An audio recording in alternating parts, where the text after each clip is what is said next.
Good morning, students. I am Smriti Gusai, and today we are going to talk about chapter 11 of class 11th, that is transport in plants.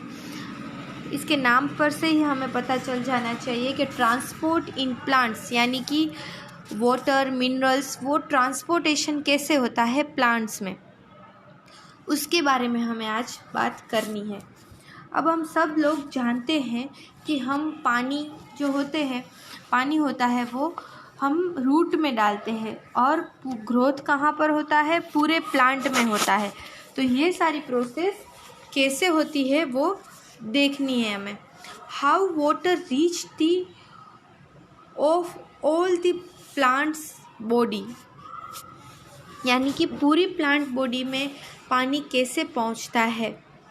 हम लोग पानी root में डालते हैं और leaf तक पानी पहुंचता है, कैसे, किस तरह से वो पहुंचता है। वाटर, केमिकल, मिनरल्स, सारी चीज़ें होती है जो वो सारी चीज़ें हम प्लांट के रूट में डालते हैं, यानी कि रूट में होता है और वो ऊपर तक पहुंचता है।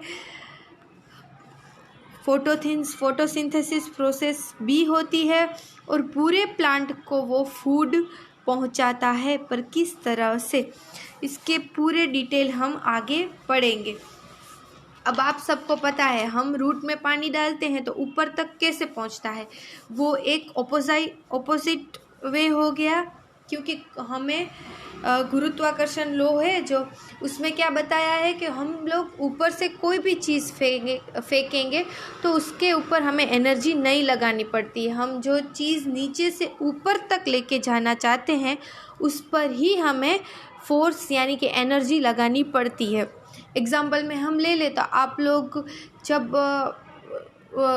टेरेस पर गए होंगे तब आपको चढ़ने में बहुत परेशानी होगी, पर उतरने में हमें परेशानी इतनी नहीं होती, क्योंकि चढ़ने के वक्त हमें उतना फोर्स लगाना पड़ता है।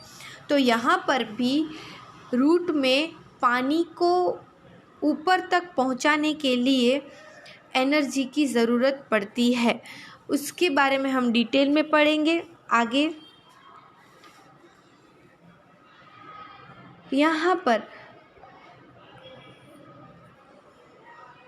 सेल के अंदर ही ट्रांसपोर्टेशन होता है पानी का, मिनरल्स का, और बाहर भी होता है। एक सेल और दूसरे सेल के बीच में भी होता है, टिश्यू में होता है, सेल और टिश्यू में होता है, दो सेल के बीच में होता है और सेल की अंदर भी होता है। ये सारे ट्रांसपोर्टेशन हमें पढ़ने हैं आगे। अब हम बात करते हैं organic compound, minerals, growth, transport in a short distance, उसे कहते हैं हम डिफ्यूजन। जो हम पानी डालते हैं वो शॉर्ट डिफ्यूजन होता है, यानी कि शॉर्ट में ट्रांसपोर्टेशन होता है। शॉर्ट उसका वे जो होता है वो थोड़ा स्मॉल होता है, उसे कहते हैं हम डिफ्यूजन। जब लॉन्ग डिस्टेंस होता है, एक जगह से दूसरे जगह तक पहुंचने के लिए मिनरल्स को लॉन्ग डिस्टेंस कंप्लीट करना पड़ता है, तो उसे कहते हैं ट्रांसलोकेशन, जो जाइलम और फोइलम में हमें दिखाई देता है। ठीक है।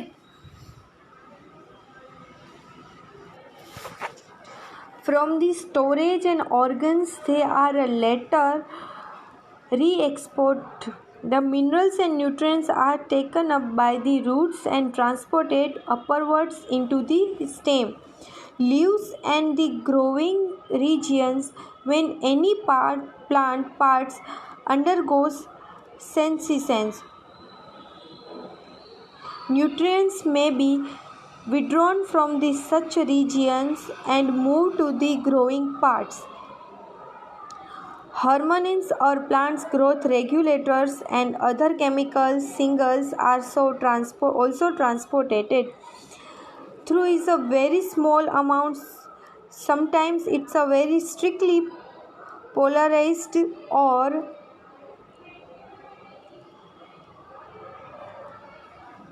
manners from where they synthesize to other parts.